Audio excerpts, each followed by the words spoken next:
Hi నమస్తే అండి. ఈరోజు మనము 5 రకాల పప్పులతో కారం పొడి తయారు చేసుకుందాము. దానికి కావాల్సిన పదార్థాలు చూద్దాము. 1 కప్పు పెసరపప్పు, 1 కప్పు మినప్పప్పు, 1 కప్పు శనగపప్పు, 1 కప్పు కందిపప్పు, 1 కప్పు నువ్వులు, 1 కప్పు కారము, 3/4 కప్పు దొడ్డుప్పు, 3 టేబుల్ స్పూన్ జీలకర్ర, పెద్దవి 2 ఎల్లిపాయలు.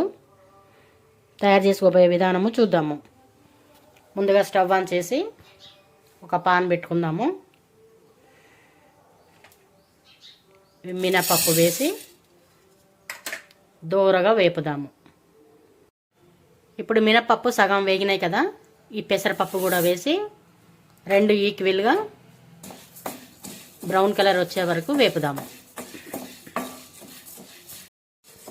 చూడండి, కొంచెం బ్రౌన్ కలర్ వచ్చాయి కదా, ఇవి ఒక బౌల్లో తీసేసుకొని ఈ రిమైండింగ్ శనగపప్పు, కందిపప్పు కూడా ఇలాగే దోరగా వేపుదాము.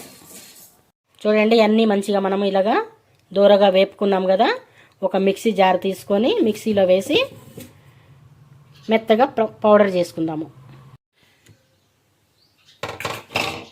ఈ విధంగా మెత్తగా వేసుకున్నాం కదా. ఇప్పుడు జీలకర్ర, ఎల్లిపాయలు పచ్చివే వేయాలండి. అలాగే రా సాల్ట్ కూడా, కారం 1 కప్ తీసుకున్నాం కదా, ఈ కారం కూడా వేసి మళ్ళీ మెత్తగా గ్రైండ్ చేసుకుందాము. చూడండి, అన్నీ వేసి మంచిగా ఇలా గ్రైండ్ చేసుకున్నాం కదా. ఇక్కడ బౌల్లో వేసి సర్వ్ చేసుకుందాం. ఎన్నో ఆరోగ్య ప్రయోజనాలు ఉన్న అన్ని పప్పులతో కలిపిన కారం పొడి రెడీ అయిపోయిందండి. ఐరన్, కాల్షియం, ముఖ్యంగా ఫైబర్ కూడా బాగుంటుందండి. వేడి వేడి అన్నంలో నెయ్యి వేసుకు తింటే చాలా బాగుంటుంది. అలాగే ఇడ్లీ, దోశల్లో కూడా తినవచ్చు, చాలా టేస్ట్ ఉంటుంది. వేరే కర్రీస్లో కూడా వేసుకోవచ్చండి, చాలా బాగుంటుంది. మీకు నచ్చితే ఒక లైక్ చేయండి. Thank you.